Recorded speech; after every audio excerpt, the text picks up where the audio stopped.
La nobleza sucumbió a la vida lujosa de sus fincas. El resto de la tierra estaba sometido a elevados impuestos, pero toda esta riqueza se despilfarró en los campos de batalla. En su informe, Polibio escribió sobre las equivocaciones de Cartago. ¿Podía Roma aprender la lección de su enemigo? ¿O quizás la caída del Imperio Romano está a la vuelta de la esquina? Las canteras de El Jaguaria. Cartago estaba construida con esa piedra, miles de trozos transformados en bloques manejables. La población fenicia crecía sin parar y cada vez se necesitaba más piedra. Los agujeros en la roca eran cada vez más profundos. En este techo aún se ven las marcas de los cinceles que blandieron generaciones de picapedreros. ¿Eran artesanos muy respetados o esclavos como los de las canteras romanas, de los que se abusaba y a los que se trataba como sacos o huesos sacrificados a mayor gloria de Cartago? Los puertos también dan fe de la genialidad de los fenicios como constructores. Barcos de todo el mundo anclaban en el puerto comercial cuadrado. Sus capitanes eran espías. El puerto circular estaba escondido tras las enormes puertas y la muralla doble. En el centro estaba el almirantazgo, que contenía los almacenes y diques para 220 barcos de guerra. La maestría de los cartagineses en el mar les permitía una movilidad estratégica que ninguno de sus rivales podía igualar. Al principio nadie se atrevía a enzarzarse en un conflicto militar con Cartago fuera de su propio territorio. No habrían tenido ninguna posibilidad. Los cartagineses, con las inmensas riquezas que habían acumulado gracias al comercio, podían mantener un gran ejército de mercenarios, además de su propia flota. Y ahora se habían propuesto conseguir el granero que era Sicilia. La armada fenicia es sin duda la más fuerte del Mediterráneo, pero sus próximos rivales, los romanos, están armando un ejército y una flota de barcos de guerra. Cartago manda toda su flota a la costa de Sicilia, pero la fortuna no le sonríe esta vez. Las tropas romanas asedian a las colonias fenicias. La todopoderosa Siracusa se pasa al enemigo. Parece que Sicilia está perdida. Los romanos han ganado en superioridad.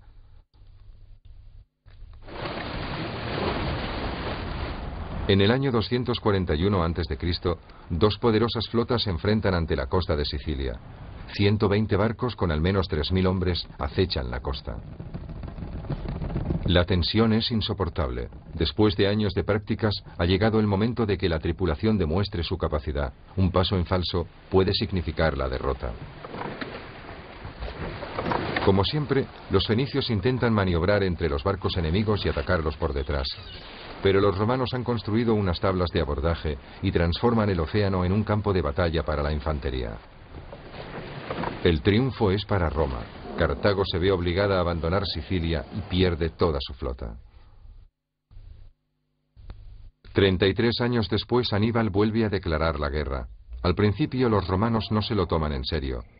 Tiene la intención de usar una tropa especial de 37 elefantes de batalla para asegurar la victoria. La familia de Aníbal ha levantado un imperio colonial en España y utiliza los substanciales beneficios para reclutar un ejército de mercenarios. El poderoso ejército se dirige al este a través de Francia. El paso por las montañas se cobra incontables víctimas, pero Aníbal no deja de apremiar. Los romanos se sienten seguros tras el escudo natural de los Alpes, pero el brillante comandante consigue lo imposible. Pasa por encima de las tropas romanas del norte de Italia y se dirige a Roma. Es el año 217 a.C. Polibio, convulso, describe la derrota de las legiones en el lago de Perugia. La mayoría se ha hundido en el agua, solo se ven las cabezas. Cuando aparecieron los jinetes y la derrota era evidente, imploraron piedad pero fueron muertos a manos del enemigo. Roma se atrinchera tras las fortificaciones. Rumores alarmantes corren por todas partes. Aníbal consigue victoria tras victoria, pero no ataca la ciudad de Roma directamente. Después de 10 años pierde la batalla. Cartago rehúsa mandarle tropas de refresco. Se exilia y se suicida. Cartago sobrevive pero no tiene ni un momento de paz. Una amenaza imprevista aparece en el horizonte. El África interior no había interesado mucho a los fenicios. Solo los nómadas eran capaces de sobrevivir. Cartago siempre había mirado a esos bárbaros por encima del hombro. Pero ahora pagarán por su arrogancia. Los guerreros montados del rey africano Masinisas aparecen de repente desde el desierto y rodean las montañas.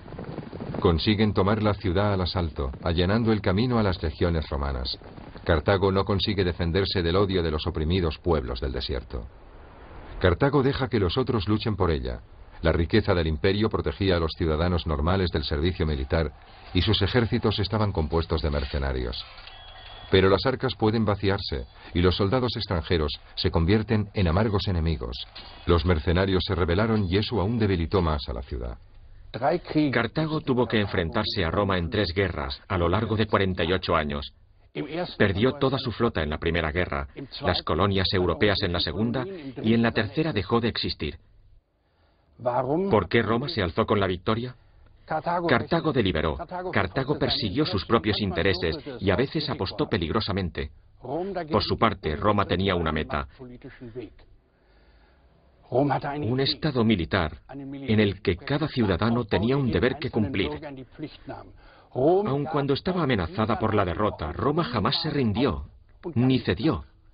Y si Roma negociaba, era únicamente como vencedora. Cartago codiciaba los beneficios del comercio global de la época. Roma solo quería poder en un imperio cada vez mayor.